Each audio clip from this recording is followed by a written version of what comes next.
계속해서 신명기의 말씀을 저희들이 읽고 있습니다. 오늘 우리가 읽게 되는 이 신명기 2장의 내용 속에는 이스라엘 백성들이 약속의 땅인 가나안 땅이잖아요. 그 가나안 땅을 향해 나아갈 때 그때 있었던 어떤 한 일을 회상하는 내용이 기록되어 있습니다. 특별히 요단강 동편 지역을 통과하는 과정 속에 이스라엘 백성들이 겪었던 일련의 일들이 회상되고 있습니다.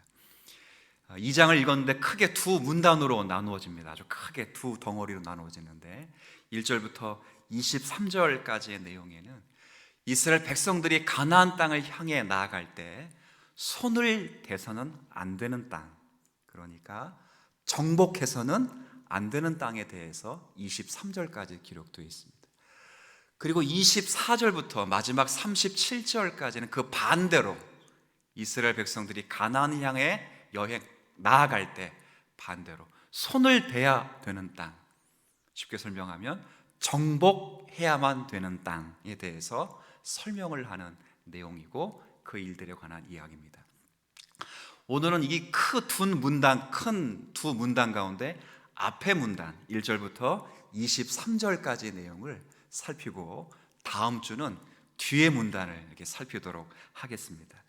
특별히 오늘은 앞부분, 그러니까 정복해서는 안 되는 땅에 대한 언급을 묵상하도록 할 겁니다. 특별히 살피게 될 것은 왜 정복하면 안 되는가, 왜 손대면 안 되는가 하는 것을 살필 텐데 두 가지 기록된 표현들을 살피면서 각각 주시는 교훈을 받고자 합니다. 왜 손대면 안 될까요? 첫 번째는 하나님이 그 땅을 이스라엘 백성들에 주시지 않았기 때문입니다. 1절부터 23절까지 총 3개의 족속이 언급되는데 이 3개의 모든 족속과 관련해서 하나님이 이렇게 말씀하십니다. 4절 5절 우리가 읽었던 내용이지요. 너는 또 백성에게 명령하여 이르기를 너희는 세일이 거주하는 너희 동족 에서의 자손이 사는 지역이 에돔입니다. 에돔, 그렇죠? 에돔 지역으로 지날 텐데 그들이 너희를 두려워하리니 너희는 스스로 깊이 삼가고 그들과 다투지 말라. 왜냐하면 그들의 땅은 한 발자국도 너희에게 어떻게 했다고요? 주지 아니했기 때문이다. 오히려 내가 그 땅을 에서에게 기업으로 주었습니다 라고 되어 있습니다. 에돔과 관계도 이렇게 말씀하셨어요. 두 번째, 모압과 관계에서도 9절에 이렇게 말씀하십니다. 여호와께서 내게 이르시되 모압을 괴롭히지 말라.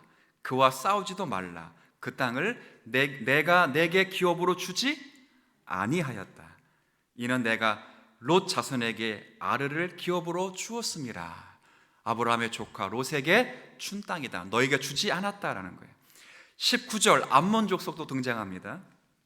19절에 암몬 족속에게 가까이 이르거든 그들을 괴롭히지 말고 그들과 다투지도 말라.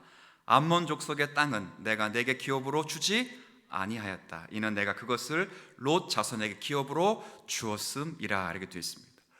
여기 세 족속이 등장하는데 공이 언급된 말씀은 이곳은 하나님께서 이스라엘에게 주시는 땅이 아니라 하는 거예요. 오히려 이스라엘이 아닌 저들에게 하나님이 주셨다 이렇게 말씀하십니다. 심지어는 이런 말씀도 있어요. 10절 한번 볼까요?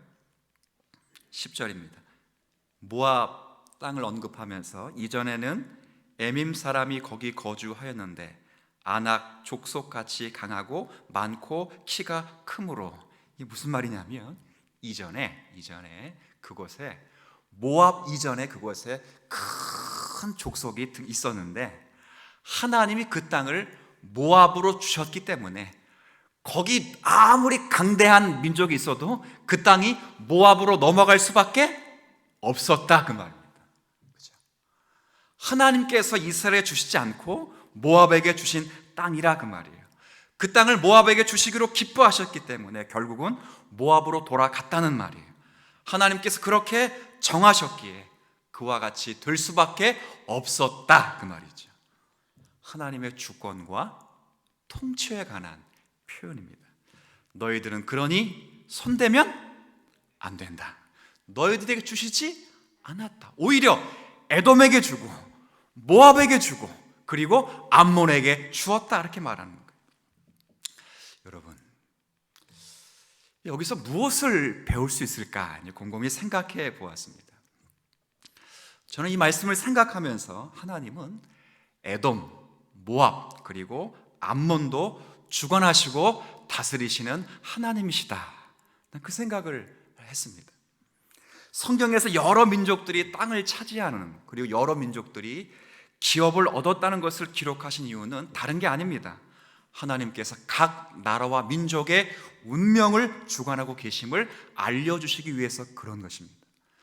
사도행전 17장 26절에 보면 이런 말씀이 있습니다. 인류의 모든 족속을 한 혈통으로 만드사 온 땅에 살게 하시고, 그 다음 분은 잘 보세요. 그들의 뭘 정하셨어요? 연대를 정하시며, 또 그들의 뭘 정하셨습니까? 거주의 경계를 한정하셨다, 이렇게 되어 있어요. 하나님께서 이스라엘 민족에게만 땅을 허락해 주신 것이 아니라 온 땅의 나라들에게도 각자의 영토의 경계와 크기를 허락하셨다는 거예요. 그리고 영토만 허락한 것이 아니라 그 나라의 연대를 정하셔서 그 나라의 시작과 마지막까지 하나님께서 정해 놓으셨다는 거예요. 무슨 말입니까? 한마디로 온 세계에 속한 모든 나라들의 운명이 하나님의 손에 달려 있다, 그 말이에요. 하나님은 이스라엘 백성들만의 하나님이 아니라 온 세상의 하나님이신 것을 성경은 선언하고 있습니다. 사도행전 17장 우리가 26절을 읽었는데 그 앞에 26절에도 그래서 이런 말씀이 있어요. 우주와 그 가운데 있는 만물을 지신 하나님께서 천지의 주제이시다라는 거예요. 천지의 주제이시다. 하늘과 땅의 주제이시며 하늘과 땅의 주인이신 거예요. 주권자이시고 다스리시며 통치하시는 분이세요. 세상의 모든 열방을, 모든 나라의 모든 운명을 주고 계시며 역사를 주관하고 계시는 하나님이세요. 이것을 가장 잘 표현해 둔 성경 가운데 하나가 다니엘서라는 말씀이 있습니다. 다니엘서가 바로 이러한 가르침을 우리에게 주고 있는데, 그 당시 다니엘서의 배경 당시 세계 최강대국이 누구였냐면 바벨론이라는 나라였습니다. 이 나라의 왕 가운데 우리가 이름을 잘 알고 있는 왕이 있죠. 그 왕의 이름이 느부갓네살 왕이라는 왕이 있어요. 정말 거대한 왕국을 이룬 왕이었습니다. 하루는 이 왕이 정말 교만해서 자신이 이 왕국을 이루었다고 생각했어요. 신상을 만들기도 하고 절하기도 하고 자신을 신이라고 선포하기도 하고, 그의 교만한 마음을 하나님이 징계하셨습니다. 어떻게 징계하셨지요? 느부갓네살 왕에게 마음을 줘. 어떤 마음을 주었습니까?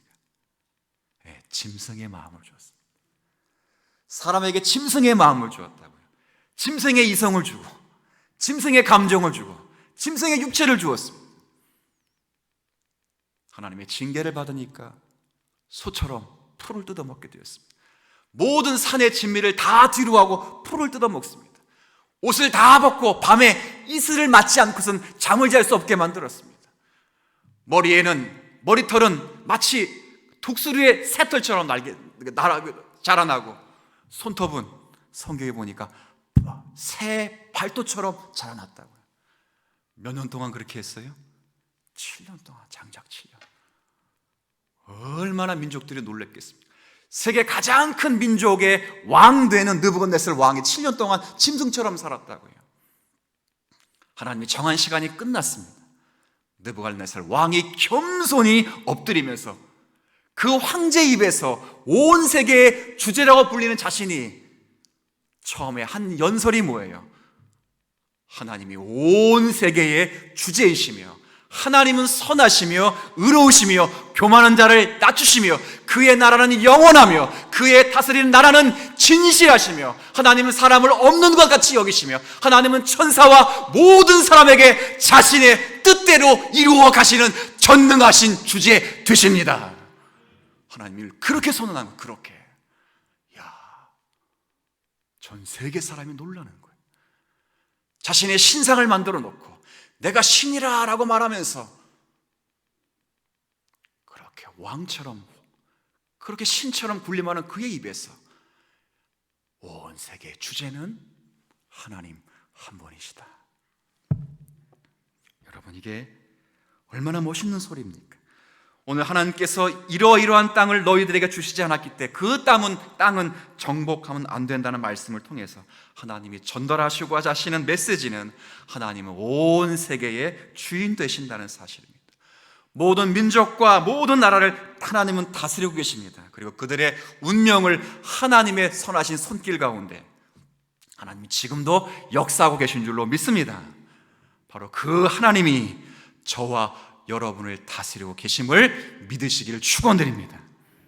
얼마나 감사해요. 하나님의 나라에 하나님이 다스리시는 하나님의 백성, 얼마나 감사합니까? 얼마나 감격스럽습니까? 믿지 않는 나라도 다스리시는데, 믿지 않는 사람도 주권을 가지시고 통치하시고 그의 연대를 정하시며 그들의 거주 경계까지 지정하신 분이신데, 믿는 너희는 하물며 너희일까 보냐 그러죠. 그렇지 않겠어요? 공중의 새를 보세요. 들의 백합화를 보세요. 심지도 않고 거두지도 않고 모아 들이지도 않는데 하늘 아버지께서 그들을 먹이시고 입히신다면 하물며 너희일까 보냐, 너희는 저것들보다 훨씬 귀하다라고 말씀하지 않았어요. 하나님이 모든 것을 합력하여 선으로 이루어 가신다 그 말이죠. 물론 에돔과 모압과 암몬은 이 사실을 전혀 모릅니다. 하나님이 자신을 다스리시고 하나님께서 자기의 나라를 주장하고 계신다는 걸 전혀 인정하지도 않습니다. 그리고 자신들의 땅을 통과하게 해달라는 이스라엘 청도 거절합니다. 신명기 오늘 읽은 2장의 내용에는 그 분위기는 생략되어 있습니다만 민수기 20장을 보면 적대적으로 거절합니다. 이스라엘 백성들이 그들의 땅을 지나가게 해달라고 청원을 했습니다. 정중히 청원했어요. 그런데 적대적으로 거절합니다. 어떻게 했을까요? 하나님은 건들지 말라고 했으니까 어떻게 하면 좋겠어요? 돌아갔다고. 그렇게 먼 곳으로 지나가면 바로 가나안 땅인데 돌아갔다고. 얼마나 마음이 상했을까요? 남들도 아니잖아요. 비록 믿지 않지만 불신 친척이에요. 형제라고요. 이스라엘 백성 형제 국가라고요. 에돔, 모압, 암몬 그런 족속이라고요. 하지만 형제로부터 거절당했으니 얼마나 마음이 상했을까요? 이때 믿는 사람들이 생각해야 될 것은 하나님이 그럼에도 불구하고 모든 것을 다스리신다는 거예요. 온 세계 주인 되신다. 모든 것을 주관하신다. 우리도 마찬가지입니다. 믿었던 누구에게 거절당했어요. 그래서 먼 길을 돌아가야 하는 불편함이 생겨요. 금전적인 손해가 생겨요. 자존심이 정말 많이 상해요. 그러나 그때도 하나님은 우리를 다스리신다는 마음을 가지면 고개는 숙이를 법을 배우면서 하나님을 간절히 찾고 의지하는 믿음의 겸손을 배우게 될 줄로 압니다. 오늘날 우리나라의 정세가 얼마나 불안하고 여러모로 어렵습니까? 나라가 얼마나 어수선합니까? 우리 지난 며칠 동안 우리가 뉴스를 보면서 북한의 반인륜적 만행을 통해서 얼마나 가슴 아픈 한 주간을 보냈습니까? 해수부 공무원이 북해상에서 피격당할 사망당한 사건이 있었죠. 무장하지 않는 우리나라 국민을 처참히 사살하는 그런 일들이 있었습니다. 여러 법정 공방들이 오갈 것입니다. 그러나 제가 더 마음 안타까운 것은, 정말 마음 안타까운 것은 우리 국군이 그 사실을 알고도 6시간 동안 아무런 조치를 취하지 않았다는 거예요. 정말 제가 어느 진영 논리를 지금 따르는 것이 아니라 딱 하나, 제가 아주 그냥 너무 가슴이 아팠던 것은 그 6시간 동안 국가가 어느 누구에게도, 제가 그걸 보면서 설교를 준비하면서 마치 이 말씀이 제게 주시는 것 같아요. 그래, 그럼에도 하나님은 저 북한과 대한민국을 다스리고 연대를 정하시며 경계를 정하시는 하나님이시니까 저 북녘 땅을 하나님의 손에 맡기자. 이 대한민국을 하나님께 맡기는 하나님의 백성들이 되었으면 좋겠다. 그런 생각이 들었어요. 하나님, 이 나라를 고쳐주옵소서. 저 북녘 땅을 주님께서 하나님 곧바로 세워주십시오. 기도해야 돼요. 그럴 때 우리에게 희망이 될 수 있다, 그 말이죠. 인간적인 희망은 없더라고요. 자꾸 얘기 안 하려고 하는데 너무 제가 충격을 받았어요. 우리 국민이 뻔히 해상에서 피격을 당할 것을 알면서도 한마디도 못한다면 과연 나를 지켜줄까 이 국가가 하는, 너무 두렵더라고요. 정말 이 땅, 이 모든 민족들이, 모든 기독교인들이 하나님을 정말 의지하며 하나님만을 믿고 바라보는 그런 성도가 되어야 되겠다 하는 생각이 간절한 거예요.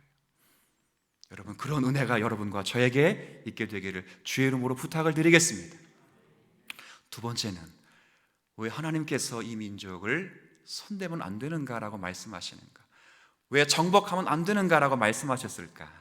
또 두 번째 표현으로 한번 볼 텐데, 우리가 24절 말씀입니다. 24절 제가 한번 읽을게요. 너희는 일어나 행진하여 아르논 골짜기를 건너라. 내가 헤스본 왕 아모리 사람 시온과 그 땅을 내 손에 넘겼은즉 이라고 되어 있습니다. 시온입니다. 여기는 이제 다음 주에 살펴볼 내용인데, 다음 주에 살펴볼 내용은 손을 대라 말라. 대라는 땅이에요. 대라는 땅.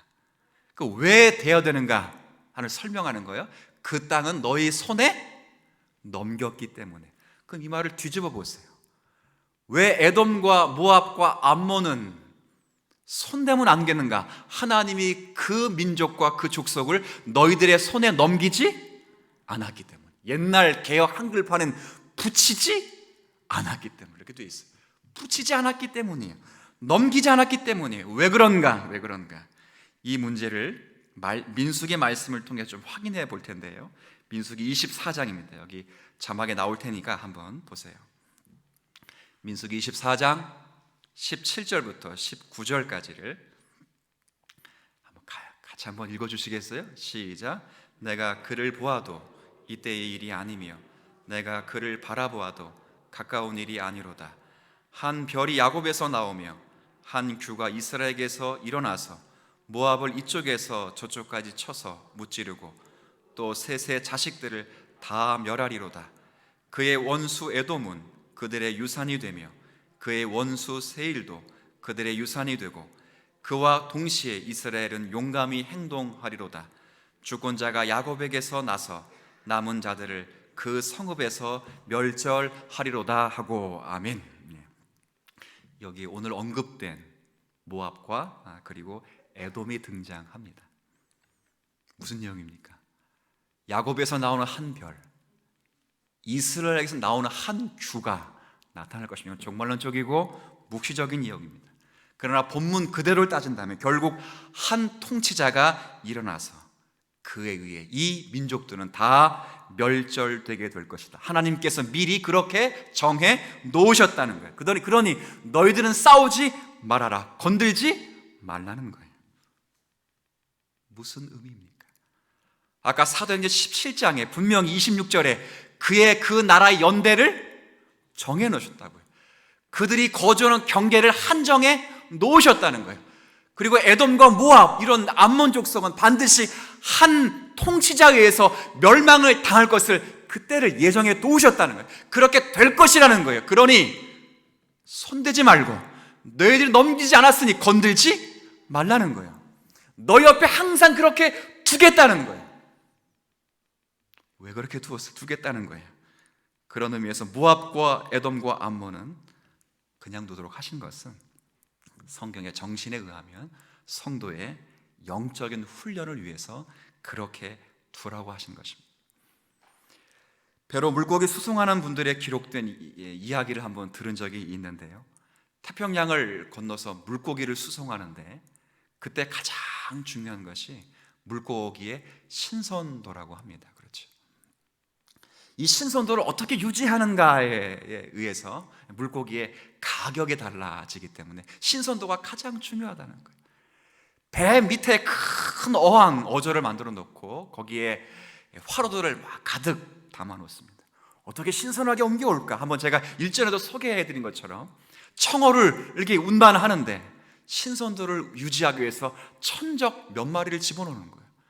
어린 상어들을 집어넣으면 이 청어들이 죽지 않기 위하여, 상어에게 잡혀먹지 않기 위해서 이리 도망가고 저리 도망가면서 이 태평양을 건너오는 동안에 신선하게 유지될 수 있다는 거죠. 뭘 지금 제가 말씀드리는 걸까요? 마찬가지입니다. 이스라엘 공동체가 영적으로 긴장하고 하나님께 집중하도록 하기 위하여 에서와 모압과 그리고 암몬을 그대로 두도록 허용하셨다, 그 말입니다. 결국 이 민족은 민수기 24장, 방금 전에 읽었던 말씀처럼 마지막 때에 반드시 멸절되도록 되어 있습니다. 그러니까 너희는 그 족속과 전쟁하느라 에너지를 소비하지 말라는 거죠. 아마 이게 적합한 예일지는 모르겠습니다만 이런 예를 한번 좀 들어보겠습니다. 목자의 목적은 양떼를 지키는 것입니다. 맞습니까? 목자의 목적은 양떼를 지키는 것입니다. 근데 목자가 총을 들고 이제 양떼를 지키기 위해서 이 곰이 언제 넘어오는가, 혹은 이리가 넘어와서 뭘 잡아먹진 않는가, 이렇게 이제 지킵니다. 불철주야로 양떼를 지킵니다. 그러다가 새벽 2시쯤에 이리 한 마리가 넘어와서 양을 잡아먹으려고 합니다. 이제 목자가 가지고 있는 총을 가지고 저 이리를 조준해서 빵! 하고 쐈습니다. 그런데 명중을 한 것입니다. 정확하게 이리가 맞았습니다. 근데 이 목자가 기분이 좋은 것입니다. 여러분, 사격해 보신 분은 아시겠습니다만 사격할 때 표적판에 정확히 딱 맞으면 기분이 굉장히 좋습니다. 예비군 훈련 갔다 오면요, 이제 사실은 민간인 신분에서 예비군 간 거잖아요. 근데 꼭 내기하는 게 뭐냐면 이 사격 훈련할 때 옆에 아는 사람들도 아닌데 누가 더 표적판에 군집돼서 예쁘게 군집돼서 잘 맞추는가 내기를 합니다. 표적판에 예쁘게 쫙 군집돼서 맞추면 기분이 그렇게 좋을 수가 없습니다. 이 목자가 양을 잡으러 오는 이리를 탕 하고 맞췄어요. 너무 기분이 좋은 거예요. 너무 재미가 있는 거예요. 그래서 모든 양떼를 다 처분하고 그때부터 이 목자가 총을 메고 이리를 잡으러 다녔다라고 말하면 본말이 뒤집어지는 일이 일어나는 거지. 무슨 이야기인지를 아시겠습니까? 목자의 역할은 사냥이 아니죠. 목자의 역할은 양떼를 지키는 것입니다. 저 이리떼가 양을 잡아먹나 먹지 않는가를 감시하는 것이라고요. 근데 이리를 때려잡았어요. 이리를 때려잡으면 그게 너무 재밌어요. 그러니까 양떼를 다 팔아치워버리고 아예 뭘로 나가냐, 사냥꾼으로 나간다, 그 말이죠. 그렇게 하면 안 됩니다. 모압, 에돔, 암몬 싹 청송하고 하면 제일 간단할 겁니다. 이들은 이스라엘 역사 가운데 항상 이스라엘을 괴롭히는 민족들이었습니다. 그때마다 이스라엘 백성들은 너무 괴로웠어요. 근데 그들을 처치하고도 싶었어요. 다 쓸어버리고 싶었어요. 근데 누가 그렇게 하지 말라고 했어요? 하나님. 그래서 이스라엘 백성이 그때마다 뭐 했습니까? 하나님께 따라합시다. 기도했어요. 더 집중했어요. 모압 잡고 암몬 잡으면 더 자기 괴롭히는 사람, 남도 아니요, 남이 괴롭히면 그냥 무시하는 것만. 자기를 잘 아는데 정말 날 미워하는 사람, 원수 같은 사람 그냥 확 그냥 뒤집어 엎으면 얼마나 시원하겠어요. 그렇게 하지 말라는 거예요. 그렇게 함으로 그가 있음으로 내가 변화되고 하나님을 더 의지하고 하나님께 집중하는 게 사라진다는 거예요. 뭐 하는 일이라고? 개 죽이는 것으로. 그게 더 재미가 있어요. 더 재미가 있다고요. 개를 죽였더니 재밌어요. 또 죽여, 또 없애, 또 패. 그러는 동안 내가 하나님의 사람으로 훈련받는 시간이 사라져버린다는 거예요. 그때 울면서 기도하면서 탄원하면서 주님 살려주세요, 나 쟤 때문에 죽겠어요. 그렇게 주님 앞에 기도하고 간구하고 무릎 꿇고 나의 무엇 때문에, 나의 무엇은 잘못 때문에 하나님 이렇게 저를 훈련시키십니까? 라고 주님께 애원했다면 그는 그리스도의 정결한 군사로 새롭게 가질 것이라 저는 그렇게 확실히 믿어요. 그걸 위해서 하나님이 그렇게 하지 말라는 거예요. 제가 약간 돌려 말하는데 이해는 되십니까, 여러분? 감사합니다. 그래도 끄덕끄덕 그러시는 분이 있어서 감사합니다. 구역장님 모시니까 분위기가 조금 더 납니다. 그죠? 죄송합니다. 우리 장로님들 무시하는 게 아니고 장로님들이 너무 예배를 잘 들으셨는데 장로님들이 열심히 저를 보니까 부담스럽대. 그건 열심히 보니까 너무 부담스러워. 너무 감사는 한데, 근데 여러분들은 장로님들 다 앞에 앉아있으니까 여기만 아니고 너무 감사. 제가 오늘 흥분한 것 같아요. 절대 너 흥분하면 안 된다라고 이제 성령님은 늘 말씀하시는데 오늘은 흥분한 것 같습니다. 무슨 이야기인지 여러분 이해되시겠습니까? 인간은요, 영적인 게으름상 별 수 없는 것 같아요. 아니 말로, 죄송합니다, 애가 감기라도 들어봐야 주여 한마디를 더 하게 됩니다. 이게 우리 영적인 게으른 본성입니다. 근심거리 하나 있어야 겨우 하나님을 향하도록 우리의 회로가 되어 있습니다. 어쩔 수 없습니다. 어쩔 수 없습니다. 다시 말씀드립니다. 어쩔 수 없습니다. 우리의 영적인 건강을 위해서 하나님은 가끔은 우리 인생살이에 피하고 싶고 그리고 치우고 싶어버리는, 멀리 있으면 아무 관계 없는, 가까이 있는, 그리고 정말 미운, 그리고 정말 싫은, 그리고 정말 혐오스러운 그런 사람들을 우리 일상에서 하나님은 떨쳐버리지도 못하도록 하십니다.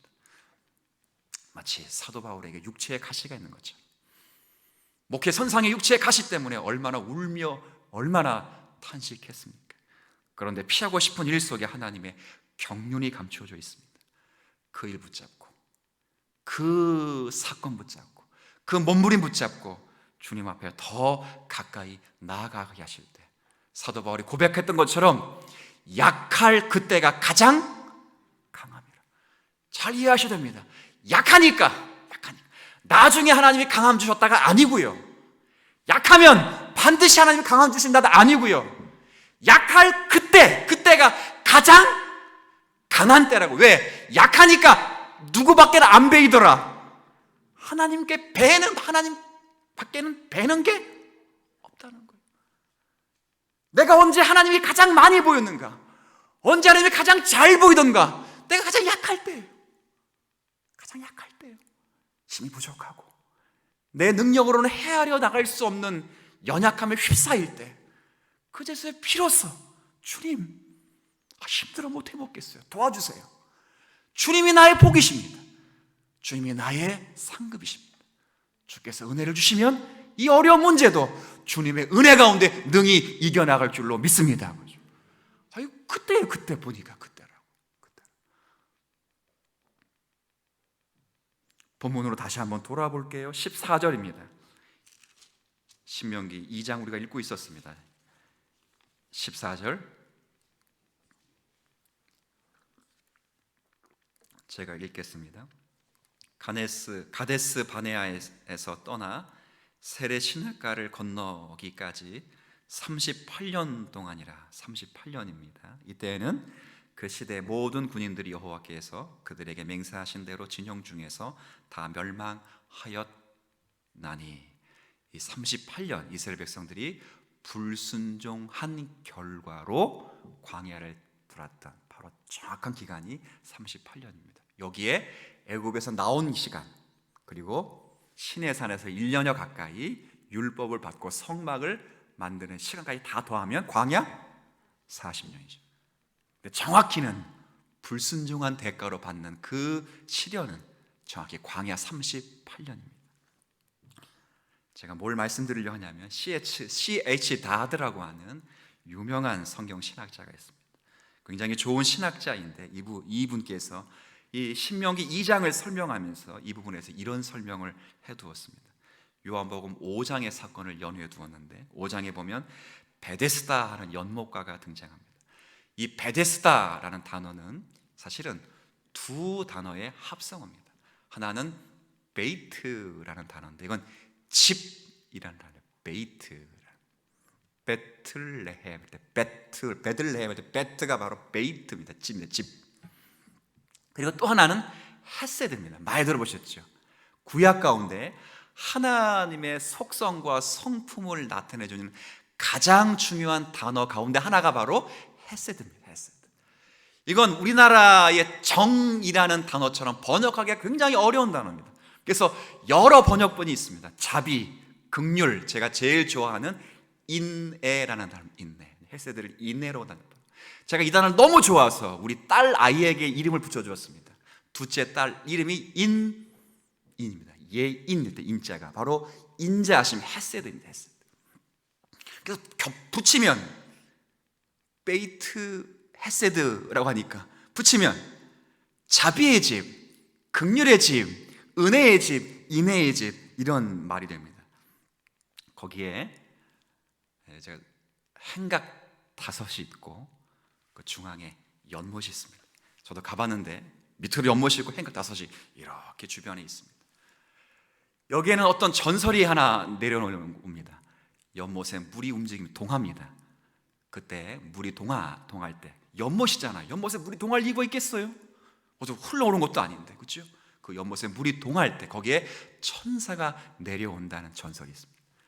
천사가 내려오는 증거가 바로 연못이 막 그게 헤엄치고 막 듯이 움직일 때예요. 그때 가장 먼저 그 연못에 들어가는 자는 어떤 병이든 다 깨끗이 낫는다라는 전설이 있습니다. 그래서 많은 병자들이 거기에 행각 5개 행각에 인산인해를 이루면서 매일을 거기에 있는 겁니다. 맹인이 있었고요, 아마 중풍병자가 있었을 것이고 다리 저는 자가 있었을 것, 각종 피부병자가 있었을 것입니다. 우리가 그 장면을 한번 읽어볼까요? 요한복음 5장입니다. 2절부터 5절까지를 제가 읽어드릴 텐데 한번 잘 보세요. 예루살렘에 있는 양문 곁에 히브리 말로 베데스다, 자비의 집, 긍휼의 집이라는 연못이 있는데 거기에 행각 5이 있고 그 안에 많은 병자, 맹인, 다리 저는 사람, 혈기 마른 사람들이 누워 물의 움직임을 기다리니 그 전설 때문입니다. 이는 천사가 가끔 못에 내려와 물을 움직이게 하는데 움직인 후에 먼저 들어가는 자는 어떤 병에 걸렸든지 낫게 되미르라. 5절 함께 했습니다. 시작. 거기 30 몇 년 된 병자예요? 아까 신명기 2장 14절에 이스라엘 백성들이 절대적으로 불순종하여 광야한 기간이 몇 년이라고 했습니까? C.H. 다드라는 학자가 그래서 이것을 연유해서 비유적으로 이야기한 것입니다. 38년 된 병자가 등장합니다. 정확히 이스라엘의 불순종으로 낭비한 세월입니다. 이 병자에게 예수님이 이런 질문을 하십니다. 6절 한번 읽어볼게요. 6절 제가 읽겠습니다. 예수께서 그 누운 것을 보시고 병이 벌써 오래된 줄 아시고 이르시되 내가 낫고자 하느냐라고 물어보십니다. 여러분이 38년 된 그 환자라고 가정하고 예수님께서 여러분에게 이렇게 물으신다면 뭐라고 대답하시겠습니까? 예, 저는 낫기를 원합니다. 고쳐주십시오. 불쌍히 여겨주십시오. 아멘 하고 이렇게 외칠 것입니다. 이게 정답입니다. 그런데 답변을 보십시오. 38년 된 병자의 핵심 문제가 바로 여기에 있습니다. 7절 같이 읽을까요? 시작. 병자가 대답하여 주여.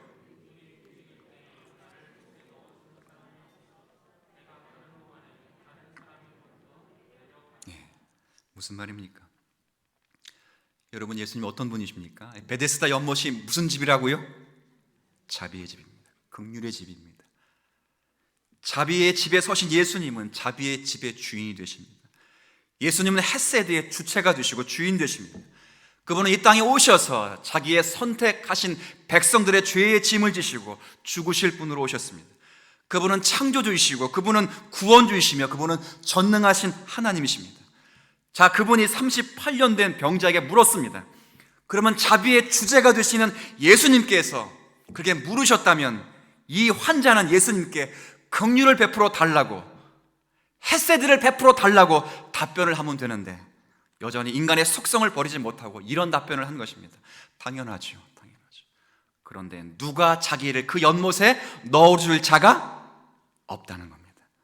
이 환자의 의식 구조 속에는 끊임없이 내가 그 연못 속에 들어가야 하는 행위가 존재하고 있었습니다.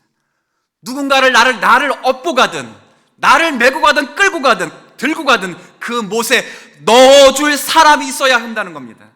내가 그 연못에 들어가야 된다는 거예요. 내가 해야 된다는 거예요. 내가. 이게 뿌리 깊게 우리 속에 남아있는 인간의 행위 개념이고요, 율법 개념이고, 이것이 인간 아담의 본질입니다. 뭐가 내가 애쓰고 수고해야만, 그것이 본질적인 속성입니다. 병자의 말에 예수님께서 뭐라고 했을까요? 아, 그래? 그럼 내가 너를 그 안에 집어넣어 줄게, 이렇게 말하지 않았습니다. 예수님은 그러실 필요가 없지요. 그분은 자비하신 분이요 하나님이시며 전능하신 분입니다. 말씀으로 천지를 창조하시고 말씀으로 만드신 모든 것을 당신의 선하신 뜻대로 다스리시는 분이십니다.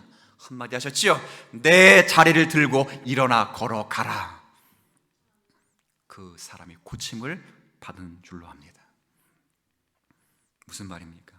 오늘도 우리 속에 끊임없이 이 38년 된 병자처럼, 환자처럼, 38년 불순종하여 광야를 방황했던 이스라엘 백성들처럼 나를 연못에 넣어줄 사람이 없나이다, 내가 그러려고 하면 다른 사람이 먼저 내려가나이다 하는 그런 의식구조가 늘 우리 가운데 있습니다. 내가 뭘 해야, 내가 뭘 순종해야 하나님이 그제서야 은혜를 베풀 거야, 내가 뭘 해야 라고 하는 그런 행위 개념과 율법 개념이 아직까지 우리 가운데 있습니다. 하지만 우리는 그때 모든 체면과 모든 허물과 내 조건들을 다 내려놓고 그분께 직접 나아가고 구하기만 하면 하나님이 우리를 은혜 가운데 세워주실 줄로 믿습니다. 이를 위해 에돔과 모압과 암몬을 멸절하지 말고 그대로 두라고 한 것입니다. 멸절의 시간은 내가 정해놓았다. 그때가 되면 반드시 그 민족들은 멸절될 것이다. 그 기간 동안 너희 앞에 두어서 너희들의 힘으로 너희들이 행복을 유지할 수 없음을 절실히 느껴라 라고 주신 것입니다. 근데 끊임없이 38년 된 병자도 자비의 집에 서신 자비하신 하나님 앞에 자신이 인간적인 행위로 구원을 얻어야 되는 것처럼 그렇게 생각을 하고 있었다, 그 말이에요. 여러분, 굉장히 이게 우리 가운데 우리 참 적용되어야 될 말씀으로 합니다. 나를 불쌍히 여겨주세요. 나를 불쌍히 여겨주세요. 이 문제에 답은 제게 없습니다. 주님만이 나의 답이십니다라는 것, 이것이 우리의 신앙의 근본이어야 합니다. 받은 말씀을 근거로 해서 제가 말씀을 좀 정리하겠습니다. 왜 에돔과 모압과 암몬을 그냥 두어라 말씀하셨을까요? 하나님은 그렇게 두라고 말씀하신 그 말씀 속에 하나님의 주권과 통치하심을 보여주셨다고 생각이 됩니다. 하나님은 지금도 온 세계의 주인으로서 온 세계의 모든 민족과 나라의 운명을 결정하시고 당신의 뜻대로 주관하시고 다스리시는 하나님이심을 압니다. 그분께 여러분을 맡겨보십시오. 이 나라를 맡겨드리십시오.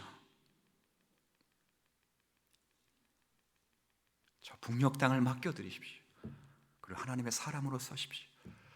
그리고 에돔과 모압과 암몬을 그냥 두도록 하셔서 우리를 더욱 긴장하게 하고 우리를 더욱 정결케 해서 하나님께 집중하도록 하셨다는 사실을 기억하십시오. 불편하겠지요. 보기 싫은 놈, 상대하기 싫은 권력들, 내 안의 가시들, 그런데 하나님의 섭리는 그런 대상들을 통해서 우리의 아담의 본질을 내려놓게 하기를 원하십니다. 아, 내 힘으로는 안 되는구나. 하나님의 은혜와 하나님의 능력과 하나님의 지혜로만 되는구나. 주님, 나를 불쌍히 여겨주십시오. 나를 긍휼히 여겨주십시오. 그럴 때 하나님이 저와 여러분을 놀랍게 능력으로 세워주실 줄로 믿습니다.